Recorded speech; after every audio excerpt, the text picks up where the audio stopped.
इस कहानी की शुरुआत होती है एक स्कूल के अंदर, जहां पर हम देखते हैं एक मेल टीचर और एक एल्फ स्टूडेंट को, जहां पर वो दोनों स्कूल के बाद एक क्लासरूम में एक दूसरे के साथ असिस्टेंस ट्राई कर रहे होते हैं।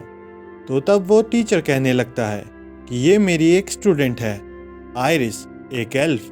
रिसेंट ईयर्स में डेमी ह्यूमन स्पीशीज जैसे कि एल्फ की पॉपुलेशन डिक्रीज होने के कारण गवर्नमेंट ने कुछ इनिशिएटिव लिए, जिसमें कि उन्होंने स्कूल्स को रीऑर्गेनाइज किया, जिससे कि दूसरी स्पीशीज भी वहां पढ़ने आ सकें और एक दूसरे के साथ बॉन्डिंग बढ़ा सकें। एल्फ रेस की ह्यूमंस के साथ अच्छे रिलेशंस होने की वजह से एल्फ प्रिंसेस आइरिस हमारे स्कूल में आ गई। पहले दिन से ही वो सबकी फेवरेट बन गई और ये कहने की कोई ज़रूरत नहीं है कि वो एकेडमिक्स में भी बहुत अच्छी है।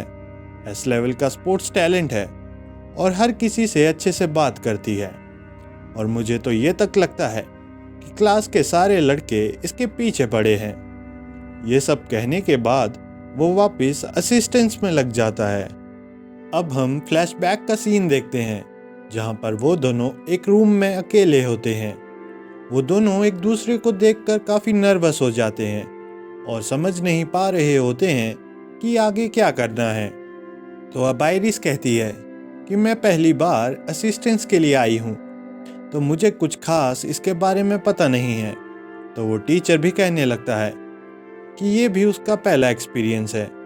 और अब वो टीचर बताता है कि असिस्टेंस का मतलब है रिलैक्सेशन सेशन। वो बताता है कि एल्फ रेस में बेसिकली ज़्यादातर फीमेल होती हैं, तो उन्हें अपनी स्पीशीज़ को आगे बढ़ाने के लिए दूसरी स्पीशीज़ के साथ असिस्टेंस ट्राई करनी होती है। पहले एल्फ्स भी नॉर्मल डेटिंग ऐप्स का यूज़ करती थी, लेकिन कुछ वजह से उन्हें डिसकंटिन्यू कर दिया गया और गवर्नमेंट ने उसके रिस्पॉन्स में बनाया द असिस्टेंस सिस्टम।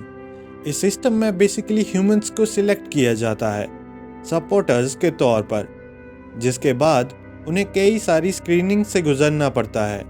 और जो ये मैच मेकिंग का प्रोसेस है वो बिल्कुल ऑटोमेटिक है, जिसकी वजह से मैं अपनी एक स्टूडेंट के साथ यहाँ हूँ।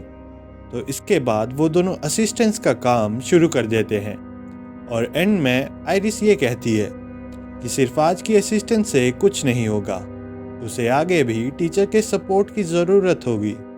तो अब वो टीचर स्टाफ रूम में बैठा होता है, जहाँ पर बाकी टीचर्स उससे आइरिस के बारे में पूछने लगते हैं।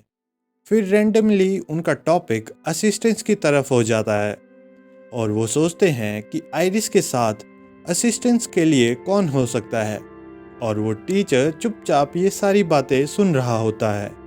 अगले ही पल हम एक वॉशरूम का सीन देखते हैं, जहाँ पर एक स्टॉल में आइरिस और वो टीचर होते हैं और अभी वो असिस्टेंस का काम शुरू कर ही रहे होते हैं कि तभी वहाँ पर दो लड़कियाँ आ जाती हैं।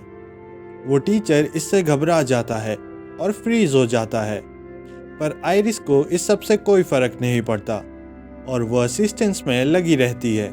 तो तब उन लड़कियों में से एक लड़की कहती है कि शायद उसने अभी किसी की आवाज़ सुनी। वो लड़कियां उस आवाज़ पर ध्यान ना देते हुए आइरिस के बारे में बात करने लगती हैं कि वो कितनी अच्छी है और सबसे अच्छे से बात करती है और वगैरह वगैरह। फिर बीच में उनमें से एक लड़की ये कह देती है कि वो टीचर किसी काम का नहीं है। आइरिस ने जब उससे एक सवाल पूछा था तो उसे वो सवाल समझ में ही नहीं आया था।